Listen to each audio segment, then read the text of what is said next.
सूत जी शौनकादि ऋषियों को कार्तिक मास के महात्म्य का वर्णन करते हुए कहते हैं कि कार्तिक का मास भगवान विष्णु को अत्यंत प्रिय है। और जब सत्यभामा को अपने स्वरूप पर अहंकार हुआ, अपने पद का अहंकार हुआ, तो वो पूछते कि मैंने ऐसा कौन सा पुण्य किया जिससे मुझे ऐसी अवस्था प्राप्त हुई, मैं आपकी अर्धांगिनी बनी।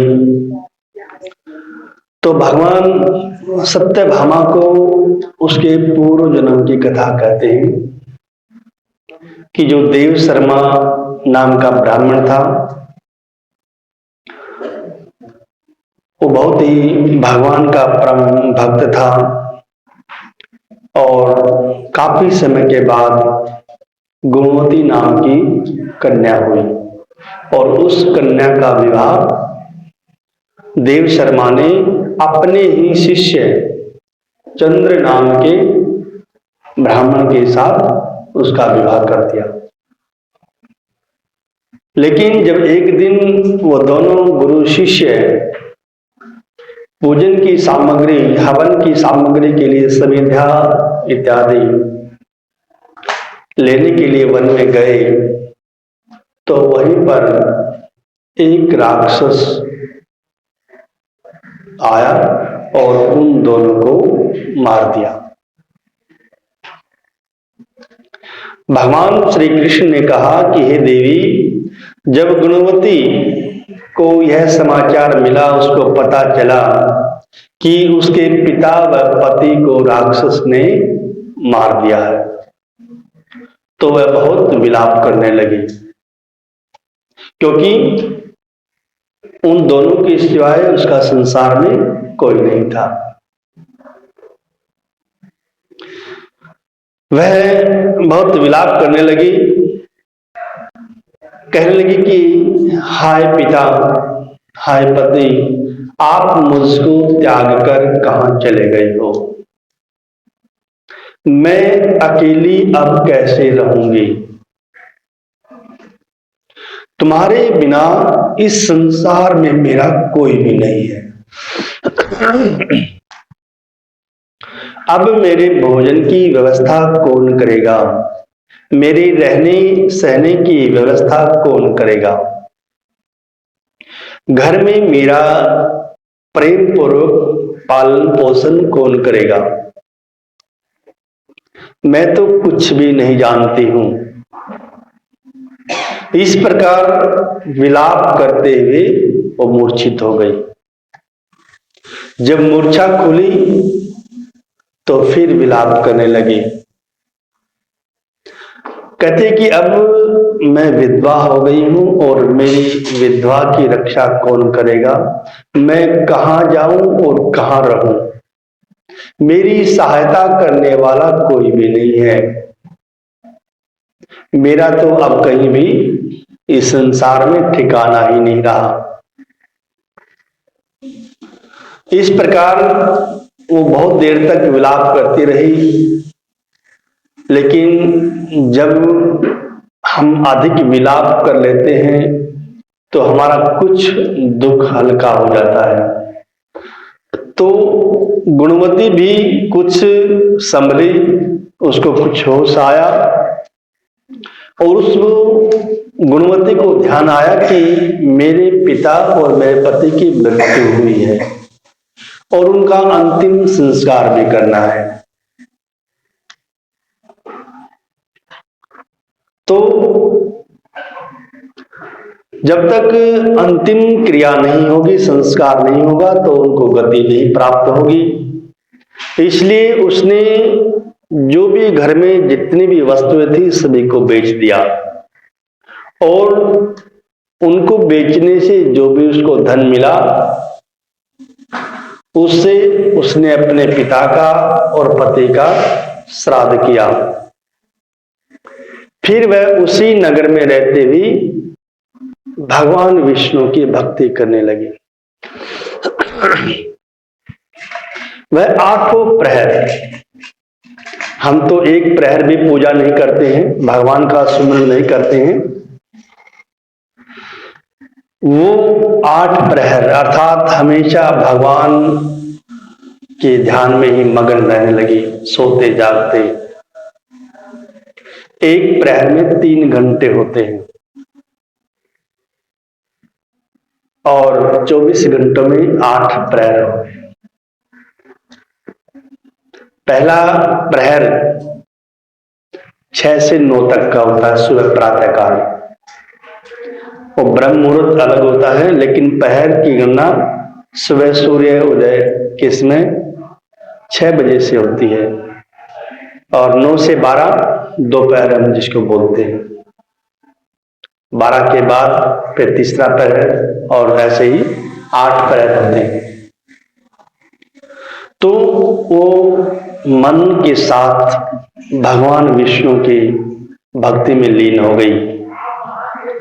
उसने जन्म से लेकर मृत्यु तक नियम पूर्वक सभी एकादशियों के व्रत किए और कार्तिक में स्नान किया, व्रत किया, क्योंकि भगवान विष्णु को एकादशी परम प्रिय है और कार्तिक मास भी बहुत प्रिय है। और जो एकादशी का व्रत नियम पूर्वक करता है उसको भी विशेष फल की प्राप्ति होती है, और कार्तिक मास में जो अपनी नियम पूर्वक विधि विधान के साथ स्नान दान व्रत इत्यादि करता है उसको भी विशेष फल की प्राप्ति होती है। भगवान मुक्ति भुक्ति देने वाले हैं, जो कार्तिक में स्नान करते हैं उनका कल्याण करते हैं, पुत्र और संपत्ति को देने वाले हैं। जो मनुष्य कार्तिक मास में जब तुला राशि में सूर्य आता है तो कार्तिक मास आता है, तुला की संक्रांति बोलते हैं, लेकिन तुला राशि में सूर्य नीच का होता है, पीड़ित होता है, इसलिए हम सूर्य देवता की भी पूजा करते हैं, सूर्य को अर्घ्य देते हैं, क्योंकि उसकी शक्ति कार्तिक मास में घटने लग जाती है, सूर्य का प्रभाव कम हो जाता है। ठंड में जो है दिन छोटे हो जाते हैं, रात बड़ी हो जाती है, गर्मी कम हो जाती है, तो सूर्य का प्रभाव कम हो जाता है तुला राशि में जब सूर्य आता है। और जब मेष राशि में सूर्य होता है, क्योंकि मेष में सूर्य उच्च का होता है, प्रभावशाली होता है, और वो अप्रैल का महीना होता है, उससे उसकी शक्ति बढ़ती है, गर्मी बढ़नी शुरू हो जाती है। तो जब तुला राशि का सूर्य आता है तो सुबह हमें जल्दी उठकर स्नान करना चाहिए, व्रत इत्यादि करना चाहिए, भगवान की उपासना भक्ति करनी चाहिए, और जो ऐसा करते हैं वो भगवान को अत्यंत प्रिय है, क्योंकि यदि वह बड़े पापी भी हों तो भी स्नान व्रत के प्रभाव से उन्हें मोक्ष की प्राप्ति होती है। जो मनुष्य कार्तिक में स्नान करता है, कार्तिक मास में जागरण करता है, कार्तिक मास में दीपदान करता है, कार्तिक मास में तुलसी की पूजा करता है या तुलसी का पौधा लगाता है, वह साक्षात भगवान विष्णु के तुल्य हो जाता है। जो मनुष्य कार्तिक मास में मंदिर में झाड़ू लगाते हैं, मंदिर में साफ सफाई करते हैं, स्वास्तिक चिन्ह बनाते हैं और भगवान विष्णु की जो पूजा करते हैं, वे जीवन मुक्त हो जाते हैं, भगवान उनको मोक्ष देते हैं। यह सुनकर गुणवती भी प्रति वर्ष मन लगाकर भाव के साथ, क्योंकि जो कार्य हम मन के साथ करते हैं उसका फल शीघ्र मिलता है। कोई भी कार्य हम करें, अपने सांसारिक कार्य करते हैं मन के साथ, उसमें भी सफलता मिलती है, और भक्ति हम मन के साथ करेंगे तो उसमें भी सफलता मिलेगी। इसलिए गुणवती भी मन लगाकर कार्तिक का व्रत और भगवान विष्णु की पूजा करने लगे। भगवान श्री कृष्ण कहते हैं कि हे प्रिय, एक बार गुणवती जवर से ग्रस्त थी, उसको बुखार था, वो बहुत दुबली पतली हो गई थी। फिर भी वह कार्तिक मास में किसी प्रकार से गंगा स्नान के लिए चली गई, और जब गंगा स्नान के लिए गंगा के तट पर पहुंची तो ठंड बहुत अधिक होती है कार्तिक में, और जो दुबला पतला हो उसको तो अधिक लगती है, और उसको बुखार भी था। तो बुखार के कारण वो ठंड से कांप रही थी, उसका शरीर एकदम से स्थिर हो गया और उसकी वहीं पर मृत्यु हो गई। उसी समय भगवान विष्णु के पार्षद वहां पर आए और उसको परम धाम में ले गए। उसके पश्चात ब्रह्मा आदि देवताओं की प्रार्थना पर जब मैंने कृष्ण अवतार लिया तो उस समय मेरे गण भी मेरे साथ आए, क्योंकि जब भगवान का अवतार होता है तो भगवान के जो परम प्रिय गण होते हैं, जो भक्त होते हैं, वो उसके साथ अवतार लेते हैं, जन्म लेते हैं। तो भगवान कृष्ण के साथ जो यादव कुल था, जो यादव के रूप में उत्पन्न हुए थे, वो भगवान के गण थे।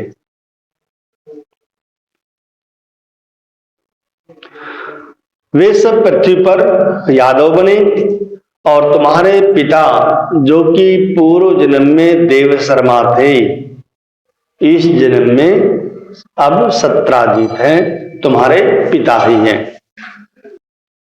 पूर्व जन्म में जो चंद्र शर्मा जो तुम्हारा पति था वह डाकू है, और हे भामिनी तू ही वह गुणवती कन्या है। वह कार्तिक व्रत का ही प्रताप है, कार्तिक स्नान का ही फल है, जिससे कि तुम मेरी अर्धांगिनी बनी हो। पूर्व जन्म में तुमने जो मंदिर में तुलसी का पौधा लगाया था,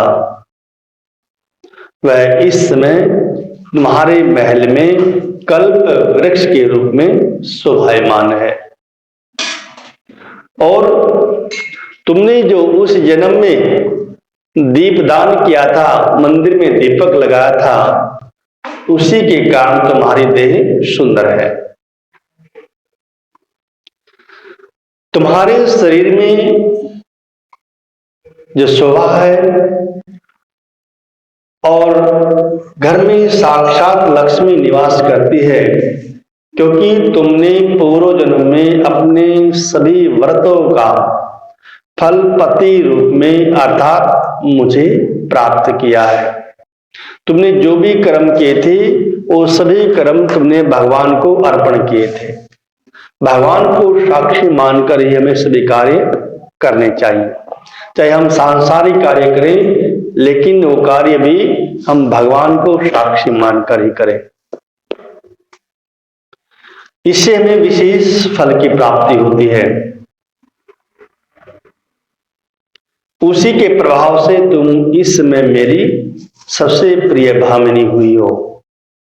पूर्व जन्म में आजीवन तुमने जो नियम से कार्तिक मास का व्रत किया था, उसी का यह प्रभाव है कि मेरा और तुम्हारा कभी अब वियोग नहीं होगा। इस प्रकार जो कोई भी मनुष्य कार्तिक मास में व्रत करते हैं, स्नान करते हैं, दान इत्यादि करते हैं, दीप दान करते हैं, वह मुझे बहुत ही प्रिय है। वे लोग जो कि दूसरे जप तप करते हैं, यज्ञ करते हैं, दान इत्यादि करते हैं, कार्तिक मास में किए गए व्रत के सामने उनका फल कम है, थोड़ा है, क्योंकि कार्तिक मास में जो नियम पूर्वक व्रत इत्यादि किए जाते हैं उनका विशेष महत्व होता है। अर्थात कार्तिक मास के व्रतों का 16वां भाग भी वो नहीं है। इस प्रकार से सत्यभामा भगवान श्री कृष्ण जी से अपने पूर्व जन्म के पुण्य का प्रभाव सुनकर बहुत प्रसन्न हुई। बोले विष्णु भगवान की जय। श्री कृष्ण गोविंद हरे मुरारी, हे नाथ नारायण वासुदेवा। श्री कृष्ण गोविंद हरे मुरारी, हे नाथ नारायण वासुदेवा। हे नाथ नारायण वासुदेवा, हे नाथ नारायण वासुदेवा, हे नाथ नारायण वासुदेवा, हे नाथ नारायण वासुदेवा। श्री कृष्ण गोविंद हरे मुरारी, हे नाथ नारायण वासुदेवा। श्री कृष्ण गोविंद हरे मुरारी, हे नाथ नारायण वासुदेवा। हे नाथ नारायण वासुदेवा, हे नाथ नारायण वासुदेवा। हे नाथ नारायण वासुदेवा, हे नाथ नारायण वासुदेवा। श्री कृष्ण गोविंद हरे, हे नाथ नारायण वासुदेवा। प्यारे जरा तो मन में विचारो, क्या साथ लाए क्या ले चलोगे। प्यारे जरा तो मन में विचारो, क्या साथ लाए क्या ले चलोगे। जाए यही साथ हरदम तुम्हारे, जाए यही साथ हरदम तुम्हारे। हे नाथ नारायण वासुदेवा। श्री कृष्ण गोविंद हरे मुरारी, हे नाथ नारायण वासुदेवा। हे नाथ नारायण वासुदेवा, हे नाथ नारायण वासुदेवा। हे नाथ नारायण वासुदेवा, हे नाथ नारायण वासुदेवा। श्री कृष्ण गोविंद हरे मुरारी, हे नाथ नारायण वासुदेवा। श्री कृष्ण गोविंद हरे मुरारी, हे नाथ नारायण वासुदेवा। हे नाथ नारायण वासुदेवा। बोले वृंदावन बिहारी लाल की जय। कभी राम बन के कभी श्याम बन के चले आना, प्रभु जी चले आना। कभी राम बन के कभी श्याम बन के चले आना, प्रभु जी चले आना। तुम राम रूप में आना, हो प्रभु राम रूप में आना। सीता साथ लेके धनुष हाथ लेके चले आना, प्रभु जी चले आना। कभी राम बन के कभी श्याम बन के चले आना, प्रभु जी चले।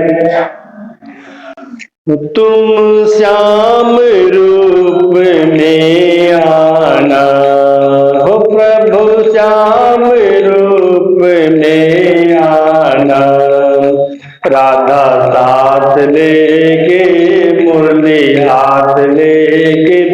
चले आना प्रभु जी चले आना।